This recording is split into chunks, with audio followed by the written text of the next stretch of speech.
The seventh rejection letter arrived on a Tuesday. It wasn't the no that gutted me. It was the reason, or the terrifying repeating lack of one. The envelope, with its pristine logo of a bank I'd idolized for its customer service, felt heavier than paper should. Inside, the language was a masterpiece of sterile empathy. After careful review of your application, it began, the words already a dull echo in my mind. My eyes scanned down to the crucial line, the one that had become a personal mantra of failure. This decision was based on information in your credit report from one or more of the national consumer reporting agencies. I let the sheet fall to my kitchen table, a smooth laminate surface chosen for its easy cleanup, now a testament to a mess it couldn't contain. That phrase was the black box of my financial life, a non-reason, a closed door with no window.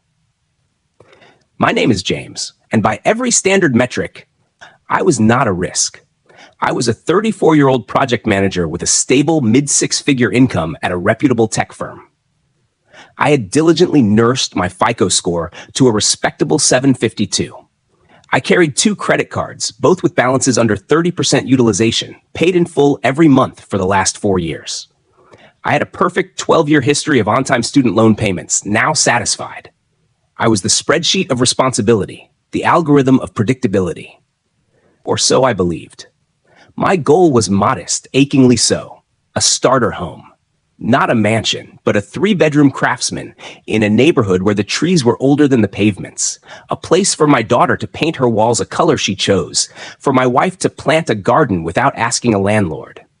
The down payment was secured, sitting patiently in a high-yield savings account, a digital monument to 5 years of delayed vacations and frugal holidays.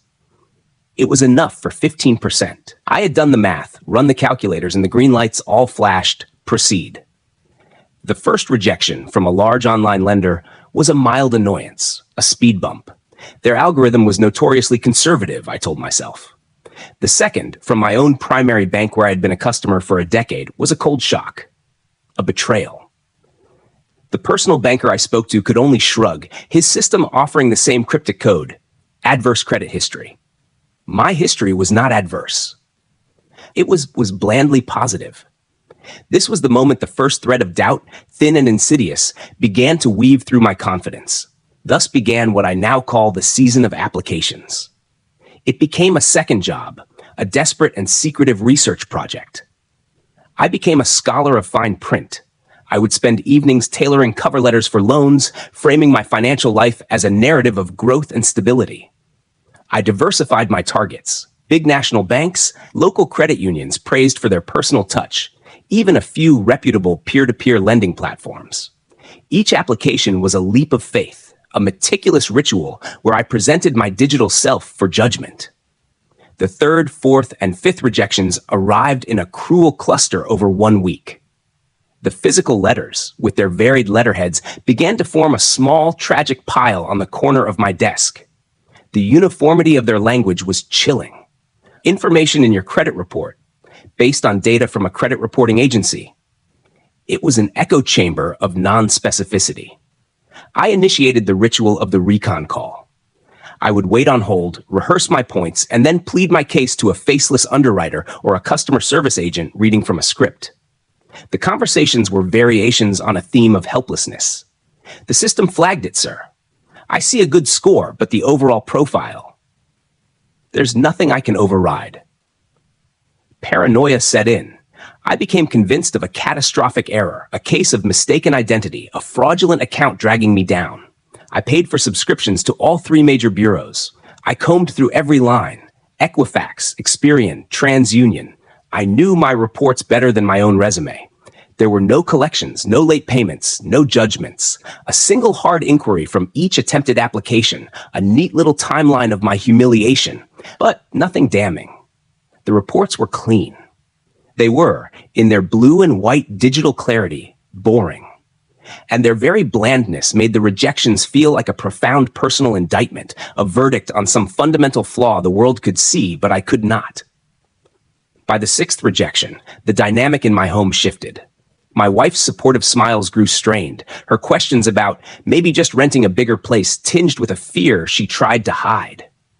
My daughter's innocent inquiry about whether her new room would have space for a climbing wall felt like a knife twist. I stopped talking about the house. The dream began to curdle from an exciting future into a source of silent shame. I was failing at a basic tenet of adulthood, providing shelter, and I could not even name the reason. This led to the financial advisor spiral. I sought professional help, paying for consultations with a certified financial planner. He looked at my numbers, my budget, my assets, and pronounced me loan ready. His advice was the conventional wisdom I had already consumed. Lower utilization further, become an authorized user on my wife's oldest card, wait 6 months to let the inquiries age. I executed it all with military precision. My credit score ticked up to a 767. I felt the fragile bloom of hope. This time, surely, the system would see me. The 7th application was for a small local bank, the kind with a president whose picture was on the wall.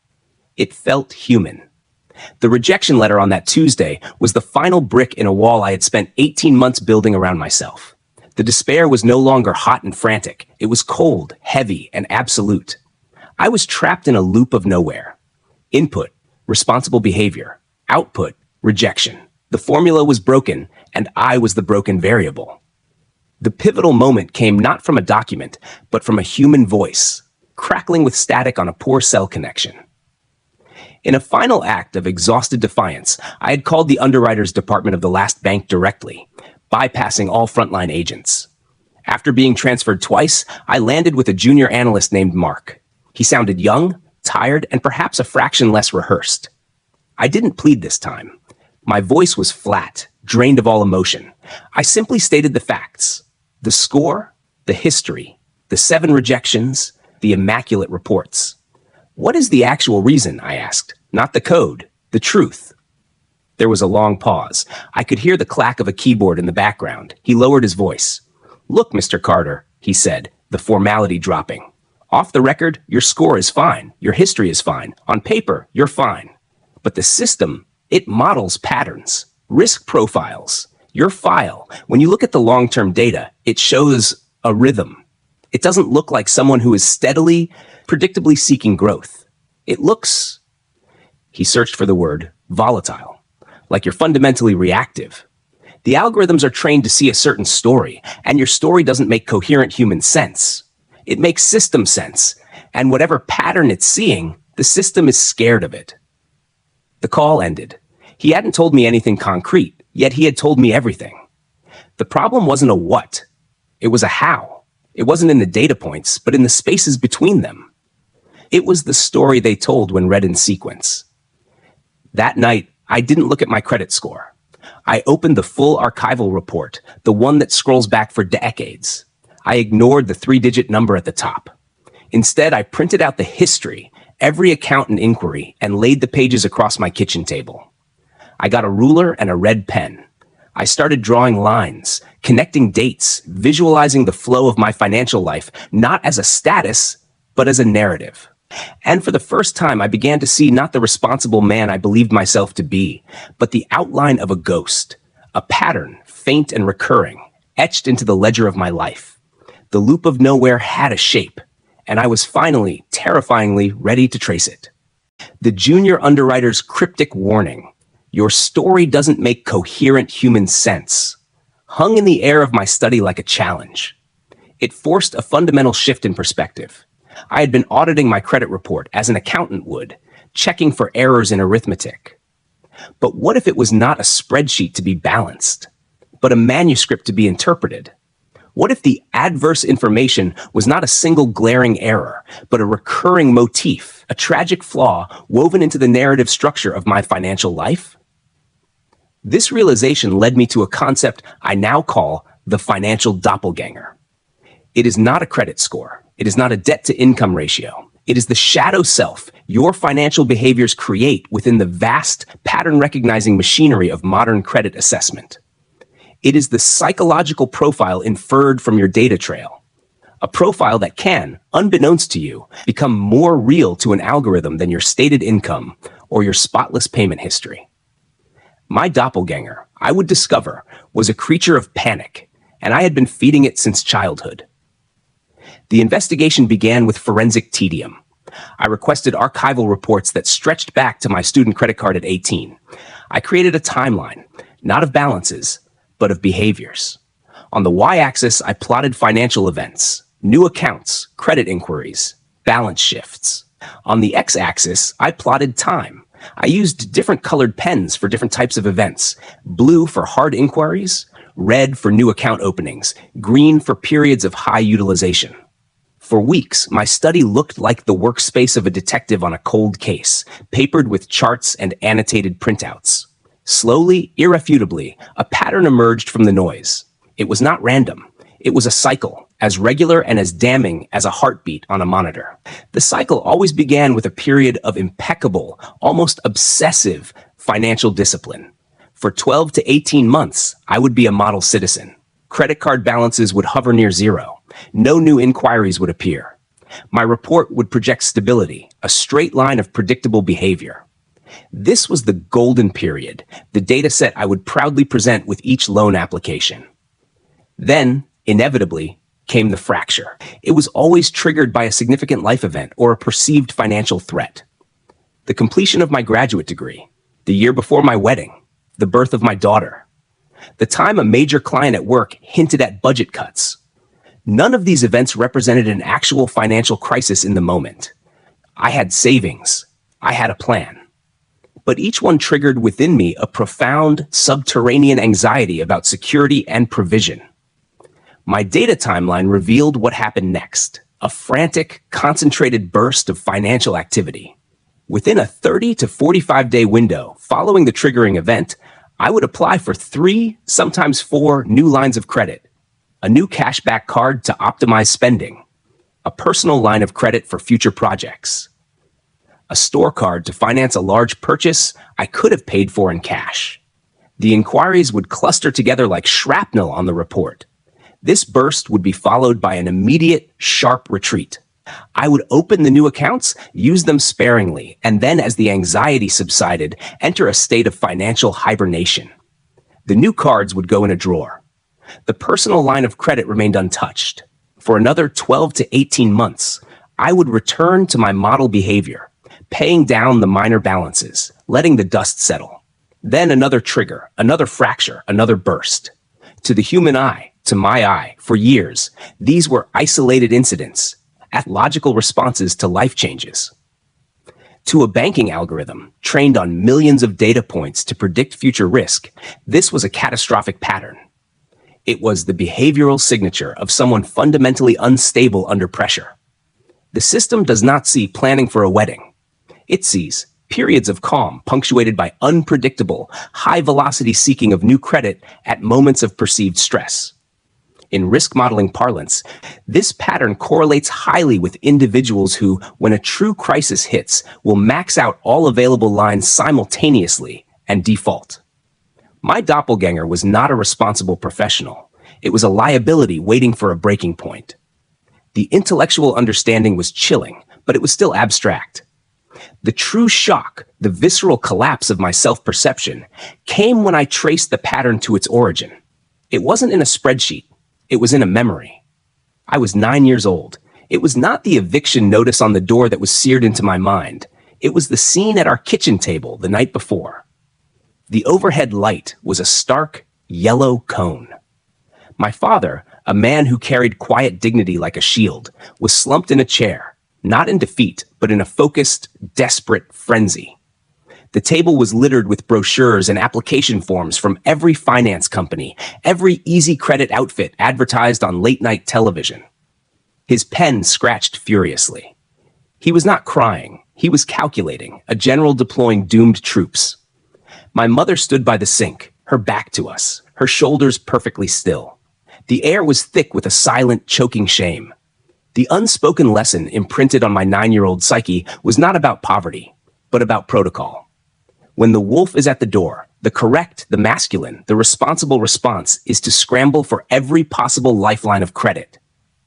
I had carried that script into adulthood. Every time I felt the tremor of financial insecurity, even the anticipatory tremor of a life milestone, my subconscious reenacted that kitchen table scene. I wasn't applying for credit to fund a life. I was performing a ritual of survival, trying to build a fortress of available credit before a storm that never actually arrived. I was, in essence, trying to save that 9-year-old boy and his family night after night, year after year. Each cluster of inquiries was a ghostly reenactment of my father's frantic writing. This was the incoherent story the underwriter sensed. The algorithms had detected the ghost in my machine, the financial doppelganger of a scared child masquerading as a competent man. They didn't see my income or my down payment. They saw the pattern of panic. And in the cold calculus of institutional risk, panic is the ultimate precursor to failure. My credit didn't fail because of my numbers. It failed because my financial psychology was trapped in a trauma loop, and I was speaking the language of fear to a system built to hear it. The system had met my doppelganger, and it had rejected him, again and again. Understanding the doppelganger was a seismic event, a diagnosis that named a disease I had been carrying for decades. But diagnosis is not a cure. The knowledge itself was paralyzing in a new way. I now saw the invisible prison, which made its walls feel more real. The conventional wisdom of the financial self-help industry, pay down debt, diversify your credit mix, was not only useless, but dangerous. It was advice for optimizing a healthy system, and my system was not healthy. It was advice that would only give my panicked doppelganger more tools with which to enact its script. I needed a different path entirely. I needed not a tune-up, but a neurological reset. This was the beginning of the detox, a deliberate, structured campaign to erase the algorithmic ghost by healing the man who created it. The process was built on a radical premise. To change my credit, I had to first make my credit inaccessible to my own worst instincts. This was not about restricting spending, but about restricting reactivity. Step 1. The intentional freeze. This was the most critical and symbolic act. One afternoon, I logged onto the websites of Equifax, Experian, and TransUnion, and I placed a full security freeze on my credit profile with all 3 bureaus. This was not a reaction to identity theft, but an act of self-preservation. I was not locking others out. I was locking my own panic-driven self in. The freeze created a mandatory, non-negotiable cooling-off period. For the next 12 months, any application for new credit would require a deliberate, multi-step process to temporarily lift the freeze, a circuit breaker wired directly into my impulsivity. It removed the possibility of a frantic 2 a.m. online application. It transformed credit from a readily available escape valve into a considered, bureaucratic process. The moment I confirmed the freezes, I felt a physical release of tension. The battlefield was closed. Step 2. The archaeology of fear. With the external gates locked, I turned inward. I began what I called my financial journal of shame. I bought a simple notebook and, over the course of several painful weeks, wrote down every money-related memory that carried an emotional charge. Not just the eviction, but the smaller, sharper moments. The embarrassment of my debit card being declined for a school field trip fee. The hot shame of wearing outdated sneakers, the anxiety of hearing my parents argue about bills behind a closed door. I wrote about my own adulthood, the secret pride of getting my first gold card, followed by the nausea of its first high balance. The thrill of a pre-approved loan offer, followed by the hollow feeling after accepting it for no real need. The goal was not to dwell in misery, but to perform an excavation. I was mapping the trigger points of my doppelganger. I began to see clear categories: status anxiety, provider panic, fear of missing out, scarcity flashbacks. By naming them, by dragging them from the emotional subconscious into the light of the written page, I began to drain their power. They were no longer formless monsters. They were identified species with recognizable patterns. Step 3. Creating a pattern overwrite script. This is where theory met practice. I worked with a therapist who specialized in cognitive behavioral approaches, not for deep psychoanalysis, but for practical behavioral redesign. Together, we crafted a new, algorithm-friendly protocol to replace the old panic script. The core rule was simple, but revolutionary. When I feel financial threat or anxiety, I will not seek new tools. I will optimize existing tools. I operationalized this. I set up two tiny recurring monthly subscriptions, a streaming service and a cloud storage plan, on my oldest credit card, which had a high limit and a low balance. I set them to auto pay in full from my checking account. Then, I put the physical card in a block of ice in my freezer, a literal and figurative barrier to impulsive use. This served a dual purpose. It ensured a flawless, low-velocity payment history on my oldest line of credit, a powerful positive signal, and it gave my hands a concrete, non-destructive action to take. When anxiety struck, my ritual was no longer to open a browser and search for pre-approved offers.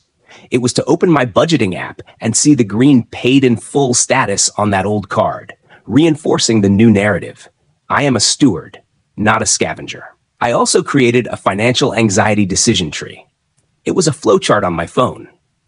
The first question was, is this a real present emergency requiring immediate capital or a perceived future threat?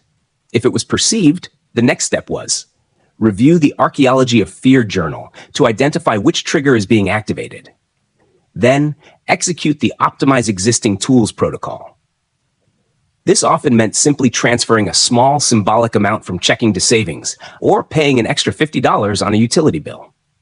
It was about channeling the anxious energy into a productive, pattern-affirming action that the algorithms would read as stability. Step 4. The strategic, non-needy application.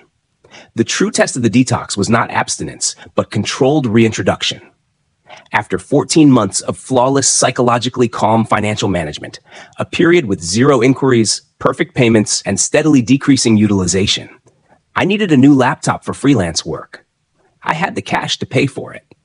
This was crucial. I was not coming from a place of need, but from a place of strategic choice.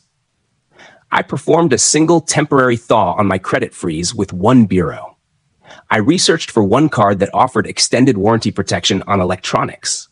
I applied for that card, and only that card, with the explicit intent of putting the laptop purchase on it for the warranty benefit, and then paying the balance in full from my savings. My heart did not race as I clicked submit. There was no desperation, only calculation. The approval was instantaneous. The credit limit offered was not just adequate, it was 5 times what I had spent on the laptop. This was the first tangible evidence that the doppelganger was fading. The system was no longer reacting to the volatile high-risk pattern. It was reacting to 14 months of a new, coherent story, one of deliberate, low-velocity, predictable management. The machine was starting to see me, not my ghost. The approval was not just for credit, it was a validation that the pattern could be overwritten, that the data of a life could be consciously, patiently rewritten. The detox had created a clearing. Now, I had to learn how to build a lasting structure within it.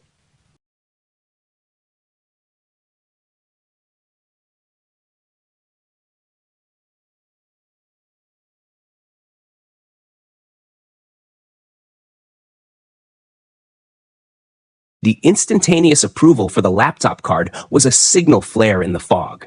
It proved the hypothesis. The algorithms were not immutable judges of character. They were pattern recognition engines, and I had finally begun feeding them a different, coherent pattern. But one approval did not dismantle the fortress of rejection I had built. It merely showed me a crack in the wall. To secure the mortgage, to truly reclaim my financial narrative, I needed to become fluent in the language the system was built to understand. This was no longer about fixing my credit. It was about mastering a new dialect of trust. I began to study my own financial behavior through the lens of what I termed character metrics. Banks, through their algorithms, are not merely underwriting alone. They are underwriting a persona. They seek predictable, low-drama characters whose financial storylines are boringly coherent. I identified 3 core metrics of this algorithmic character assessment. Velocity. This is the speed and frequency of financial actions. A flurry of applications, even for logically separate goals, a car, a card, a loan, reads as credit-seeking velocity, a hallmark of distress or recklessness. I had been a victim of my own velocity. The new rule was glacial movement. Any financial action of significance, especially one that would generate a hard inquiry, would be spaced by a minimum of 6 months, preferably a year. This created a timeline of considered intention, not frantic reaction. Depth versus breadth. The financial world rewards deep, old relationships over wide, shallow networks. 10 credit cards with a $1,000 limit each tell a story of scattered, perhaps desperate acquisition. One credit card with a $10,000 limit used responsibly for a decade tells a story of stability and mutual trust. My strategy shifted from collecting tools to cultivating anchors. I chose two: my primary checking savings bank and my oldest credit card. Narrative consistency. The algorithm cross-references data points to build a profile. Does your reported income support your lifestyle? Does your job history suggest stable earning potential? Do your spending patterns align with someone at your life stage? Any discontinuity, a sudden, unexplained drop in reported income, a new address in a far more expensive area, large cash deposits without provenance, raises a red flag. My goal was to make my financial life a monotonously consistent story of gradual, explainable growth. I implemented this new language through a series of deliberate, almost theatrical actions. First, I created a primary financial narrative. I designated my primary bank, where I had my direct deposit, as the central stage for my financial story. All income flowed there. All major bills were paid from there. I consolidated smaller savings accounts into one within that institution. This created a rich, verifiable data stream for that one entity. To them, I was no longer a collection of transactions. I was a comprehensive, transparent book they could read cover to cover. I scheduled a meeting with a branch manager, not to ask for anything, but to introduce myself, articulate my long-term goals, home ownership in 18 to 24 months, and establish a human point of contact within the machine. This wasn't manipulation. It was curation. I was ensuring the human element of the bank saw the same coherent character the algorithms were beginning to infer. Second, I weaponized predictability. I used my oldest credit card for one purpose only: recurring, mundane bills. The streaming service, the phone bill, the cloud storage. I set them to auto-pay in full from my primary checking. This turned my most potent credit line into a metronome of reliability. It reported a small, consistent balance and a perfect payment history every month, without fail, without thought. This is the data equivalent of a steady heartbeat. It signals that credit is not a lifeline for me, but a convenient tool I control with absolute routine. Third, I learned the art of the reconsideration conversation. When the time came for the mortgage application, I knew a hard inquiry was inevitable, but this time I was prepared for the potential system flag. I applied with my primary bank. As anticipated, the initial automated response was a provisional hold. Instead of feeling panic, I felt readiness. I called the underwriter directly, using the contact I had previously established. The conversation was a masterclass in speaking algorithm. I did not plead. I did not express frustration. I presented myself as a partner in risk assessment. My opening line was, "I'm calling to provide context for my application that I believe the automated model may not fully weigh." I acknowledged the historical inquiry clusters up front, disarming them. You'll see two clusters of inquiries in 2015 and 2019. At that time, I was operating under an unhelpful financial psychology, reacting to life events rather than planning for them. I then immediately pivoted to the new data. For the last 26 months, as you can see, there has been a complete cessation of that pattern. A single inquiry 14 months ago for strategic purposes, which was paid as agreed. The velocity is now zero. My oldest trade line has 14 years of history and is on auto-pay for utilities. All my assets and direct deposits are here with you, providing a full picture of stability. I was not asking for an exception. I was providing an interpretive framework for my own data. I was translating the story of my doppelganger's exile into the cold, hard language of metrics. 26 months of zero velocity, deepened primary relationship, flawless recent payment history. The final and most powerful tool was the personal financial narrative letter. I included this as a formal addendum to my mortgage application package.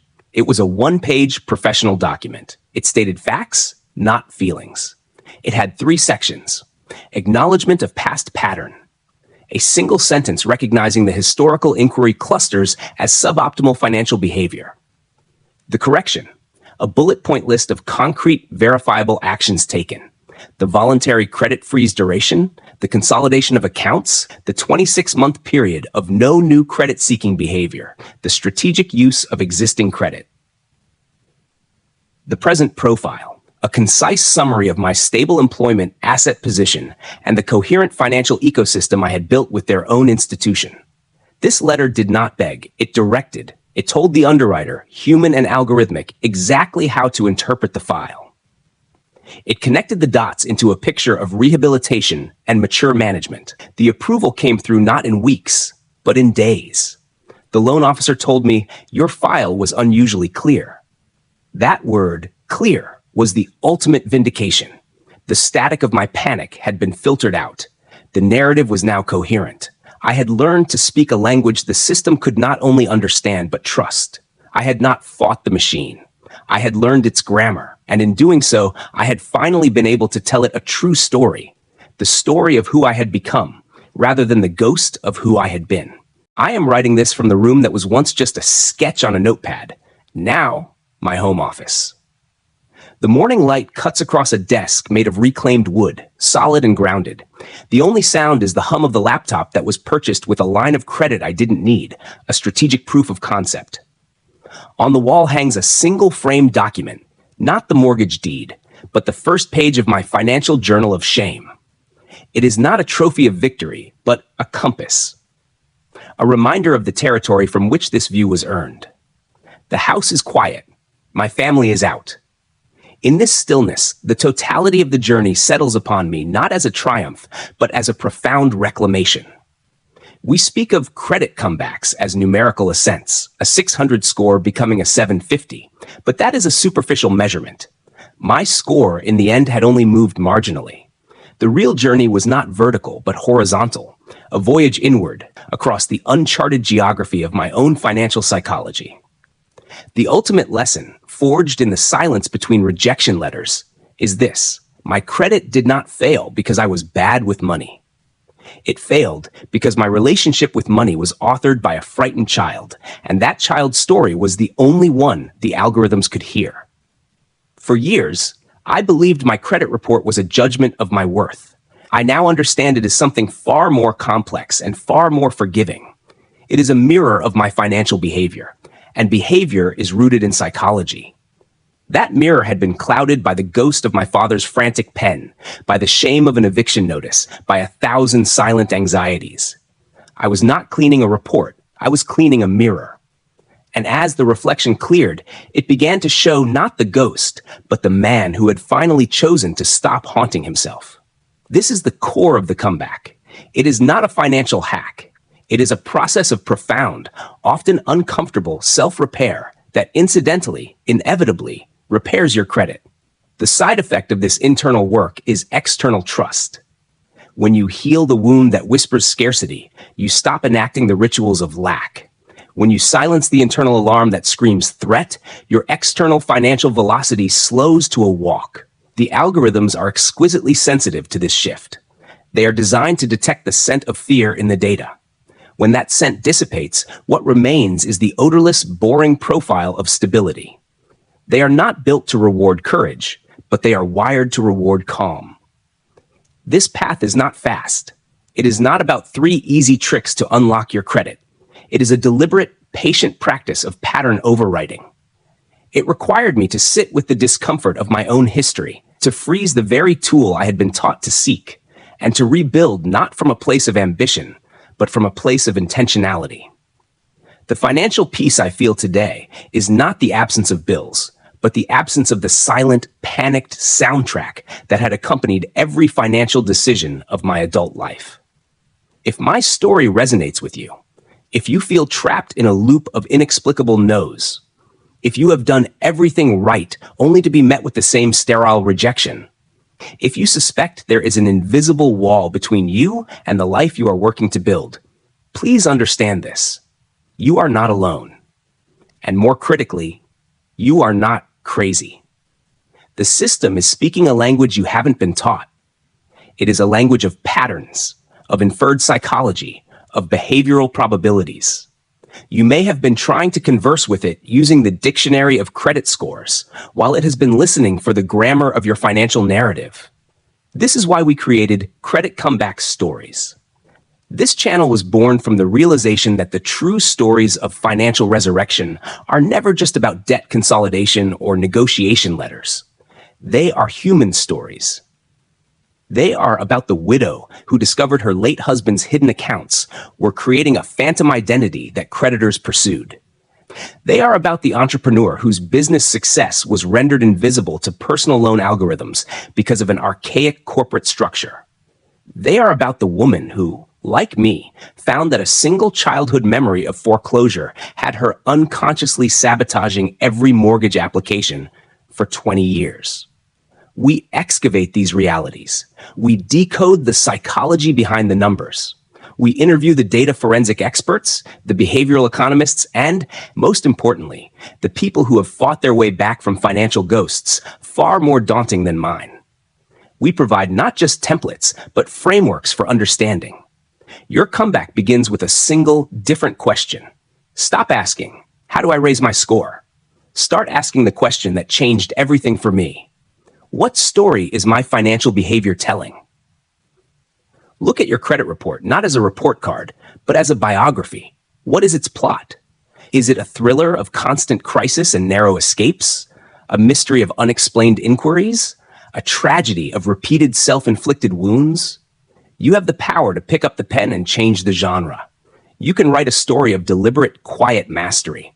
The past does not own your future. Your trauma does not dictate your terms. The ghost in your machine can be identified, confronted, and dissolved. It requires courage, yes, but more than that, it requires the decision to see yourself not as a victim of a system, but as the author of your own data. Click subscribe to Credit Comeback Stories right now. Hit that notification bell.